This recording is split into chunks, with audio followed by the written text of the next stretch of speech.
यदि बेटा जिगर का टुकड़ा है तो बेटी नैनों की ज्योति है। वो स्थान स्वर्ग से बढ़कर है जहां बेटियों की पूजा होती है। ये बात हकीकत है, लेकिन यत्र नारी पूजनते रमनते तत्र देवता, जिस घर में नारियों की पूजा होती है वहां पर देवी और देवता निवास करते हैं। लेकिन आज हम आखिरकार किसको बड़ा कह दें, किसको छोटा कह दें?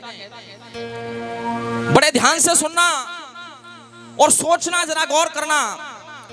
जिस घर के अंदर 4-4 बेटे हैं, 4-4 भाई हैं, बहन नहीं है एक भी, और जब रक्षाबंधन का त्योहार आता है, ध्वज का त्योहार आता है, तो विचार करते हैं काश हमारे घर में एक बहन होती, बेटी होती, तो ये त्योहार फीका नहीं जाता।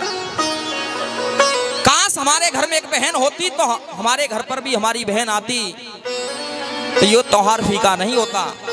और जिस घर के अंदर बेटियां ही बेटियां हैं, बहुत सारे परिवार ऐसे मिलते हैं जहां बेटियां ही बेटियां हैं, बेटा एक भी नहीं है, तो वो बहन सोचती है, मन में विचार करती है कि हमारे घर में भी एक भाई होता तो हम भी त्योहार के दिन अपने पीहर को जाते, ये त्योहार हमारा भी हरा भरा रहता। बेटा खड़े होकर के आना, जरा एक मिनट खड़े होकर के आओ।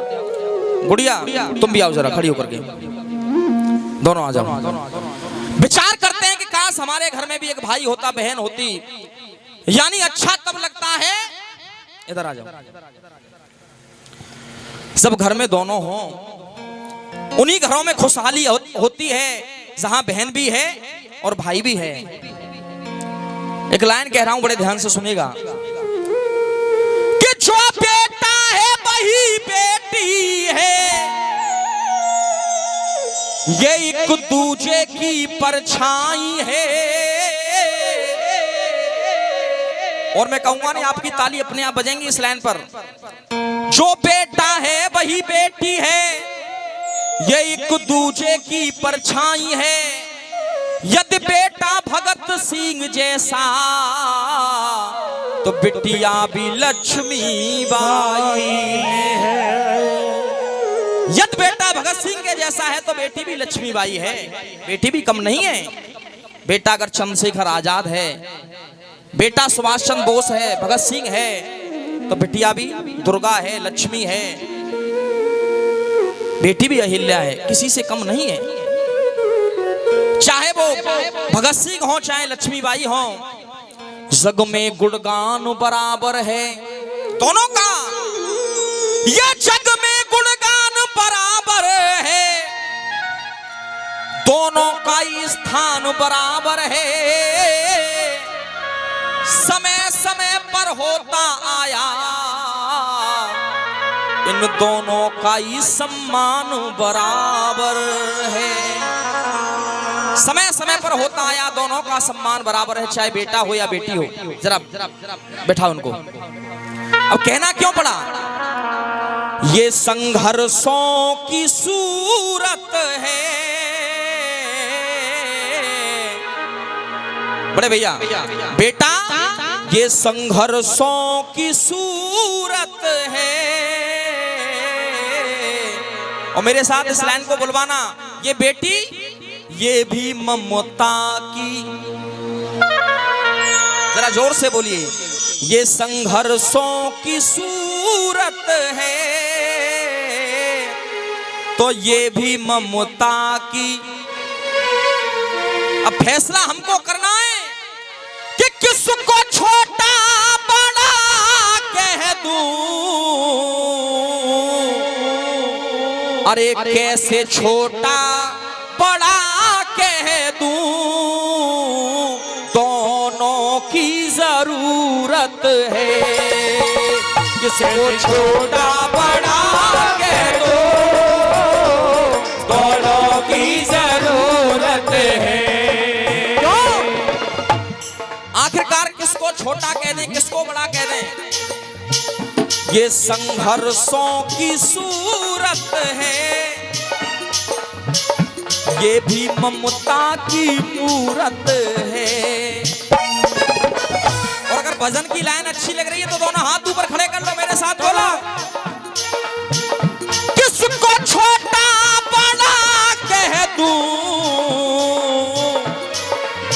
अरे किसको छोटा बड़ा कह दूं, दोनों की जरूरत है। किसको छोटा बड़ा कह दो, दोनों की जरूरत है। ये हो।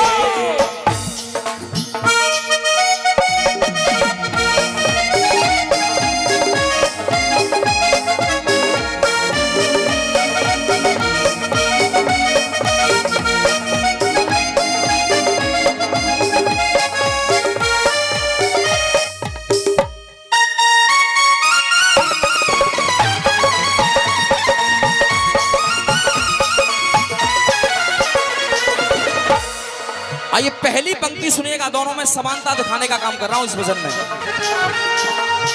ये बेटा और बेटी होते क्या हैं? पहली लाइन सुनिएगा, जितने हमारे भाई बैठे हैं, बुजुर्ग बैठे हैं, मैया सुनो जरा ध्यान से, जुगन भैया। बेटा पीपल है चंदन है, ये बेटा पीपल है चंदन है। पीपल का वृक्ष कोई साधारण वृक्ष नहीं होता, पीपल का वृक्ष कोई साधारण वृक्ष नहीं होता। मूलेच ब्रह्मा त्वचा विष्णु, शाखा शेष महेश्वरा, पत्ता पत्ता देवानाम वृक्षराज नमस्तुते। मूलेच ब्रह्मा यानी जड़ों में ब्रह्मा जी, त्वचा में विष्णु जी, तने में विष्णु जी, शाखाओं में मेरे भगवान शंकर, और पत्ते पत्ते में सभी देवी देवता निवास करते हैं। ऐसा होता है ये पीपल का वृक्ष। ये बेटा बेटा पीपल है चंदन है, और ये बेटी ये तुलसी सावित्री है। ये बेटी तुलसी है, और जिस घर में तुलसी है वो घर सदा हरा भरा रहता है। जिस घर में तुलसी है वो घर सदा हरा भरा रहता है। बिना तुलसी के भी घर सूना होता है, ये ध्यान रखना। बेटा पीपल है चंदन है, ये तुलसी जावित्री है। और मैं कहूंगा नहीं, आपकी ताली अपने आप बजने वाली है इस लाइन पर। बेटा सरवन के जैसा है, बेटा सरवन के जैसा है, तो बिटिया सावित्री है। यदि बेटा सरवन कुमार है तो बेटी भी सावित्री है, जो यमराज से भी लड़ गई अपने पति के प्राणों के लिए। ऐसी होती हैं बेटियां। तब कहना पड़ा, साथ दोनों ही तो लगती, साथ दोनों ही तो लगती, दुनिया खूबसूरत है। साथ दुनिया है तो लगती, दुनिया खूबसूरत है। हो।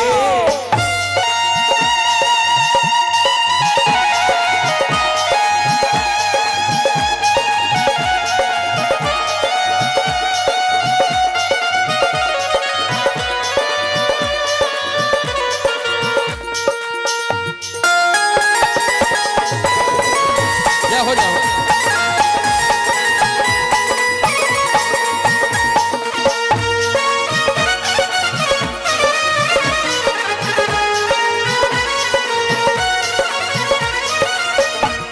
आइए दूसरी पंक्ति में सुनिएगा, ये बेटी और बेटों में समानता क्या हो सकती है। ये बिटिया ये लाडली ज्ञान गीता है। बेटी अगर लाडली है, गीता है, सीता है, राधा है, ये लाडली ज्ञान गीता है। बेटा वेद पाठी है, लेकिन ये भी हकीकत है। और बात अगर सही हो तो एक बार तालियों का आशीर्वाद जरूर होना चाहिए।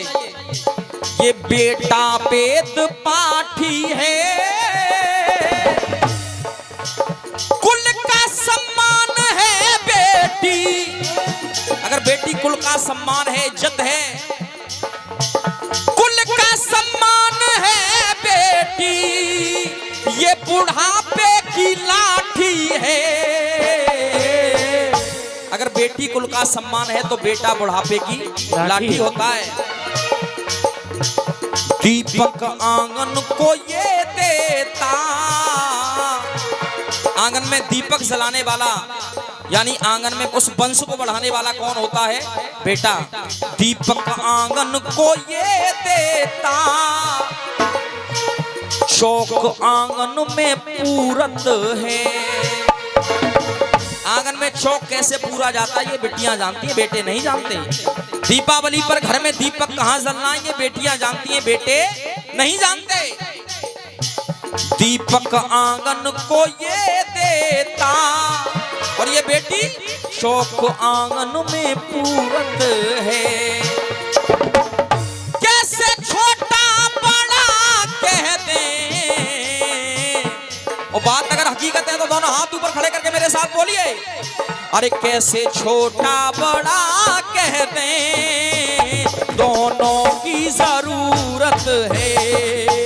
कैसे छोटा बड़ा कह दे, दोनों की जरूरत है। क्यों कहना पड़ा? एक विशेष आशीर्वाद दिया था आदरणीय हमारे जीतू भैया के पिताजी ने। जब मैं एक भजन गा रहा था, 501 रुपए का विशेष पुरस्कार मैया के दरबार में अरदास थी। मैं चाहूंगा एक बार जोरदार तालियां बजा दें आदरणीय चाचा जी के लिए, जोरदार तालियां बजा दें पिताजी के लिए। तीसरी पंक्ति में सुनिएगा। डोली कंधे पे जाती है, जब बेटी की डोली या मैया बैठी हैं, जिस दिन डोली जाती है उस दिन हर किसी की आंखों में आंसू होते हैं, हर किसी की आंखों में आंसू होते हैं। पड़ोसी भी रोते हैं, रिश्तेदार भी रोते हैं, लेकिन सबसे ज्यादा रोने वाला कौन होता है बताओ? हैं जी पिताजी, और बताओ जरा गौर करके। एक बार हमारे मामा जी के लिए तालियां बजाओ। ये कड़वा सत्य है, आपके आगे भी आएगा। ये कड़वा सत्य बता रहा हूं।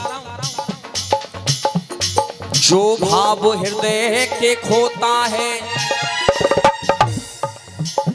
जिसके भाव दिल में होता है, वो भाव हृदय के खोता है। और बचपन में जो सबसे ज्यादा लड़ता है, वही सबसे ज्यादा रोता है। बहन भाई में सबसे ज्यादा झगड़ा होता है जब दोनों साथ साथ के हों। जब बेटी की विदा होती है उस दिन सबसे ज्यादा आंखों में आंसू, सभी के दिखाई देंगे आंसू, सबके आंखों के आंसू दिखाई दे जाएंगे, लेकिन भाई की आंखों के आंसू दिखाई नहीं देते। उसके दिल पर लगता है कि मेरी बहन आज मुझे छोड़ करके जा रही है, उसकी आंखों के आंसू दिखाई नहीं देते। कहते हैं हम लोग जब बेटी विदा होती है, और ये हकीकत मान लेना, जब बिटिया जन्म लेती है तो कहते हैं किसने जन्म लिया है? लक्ष्मी ने जन्म लिया है। गौर करना मेरी बातों पर जरा, कि लक्ष्मी ने हमारे घर में जन्म लिया है, लक्ष्मी आ गई।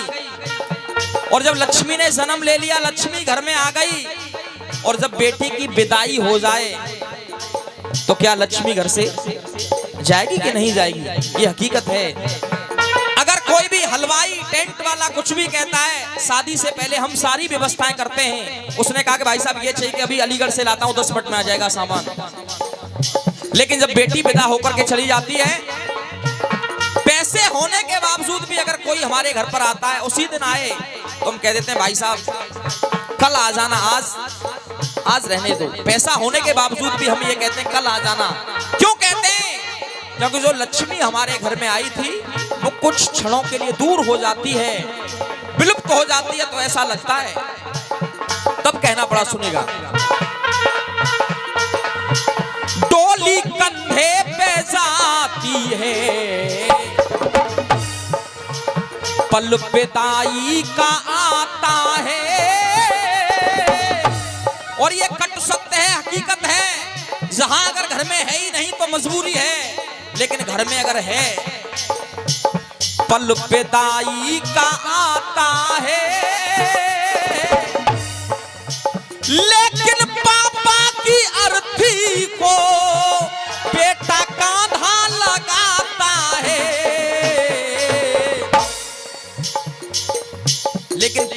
की अर्थी को बेटा कांधा लगाता है वही अच्छा लगता है, लेकिन इन दोनों के भावों में मुक्ति का मुहूर्त है। किसको छोटा बड़ा कह दें, हमें दोनों की जरूरत है। आज ये निर्णय कर लेना, कोई भी बेटे को बड़ा मानता हो या बेटी को बड़ा मानता हो, तो ये निर्णय कर लेना आज कि हम दोनों में कभी फर्क नहीं समझना है, हमें दोनों की आवश्यकता है घर के अंदर। आइए अंतिम पंक्ति कहने के लिए जा रहा हूं, सुनिएगा। संस्कृत कुल परंपराएं, संस्कृति कुल परंपराएं कुल की जान होती है। संस्कृति परंपराएं ये कुल की जान हुआ करती हैं। और बुजुर्ग बैठे हैं, मेरी मैया बैठी हैं, सब जानती हैं ये बात जो मैं कह रहा हूं। कुल की जान होती है, लाला रोटी और बेटी से, लाला रोटी और बेटी से कुल की पहचान होती है।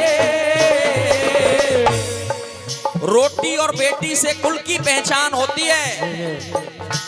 जाके रामवीर गंगा नहा, हो जा चरणों में तूरत है। किसको छोटा बड़ा कह दूं, मैं किसको छोटा बड़ा कह दूं, हमें दोनों की जरूरत है।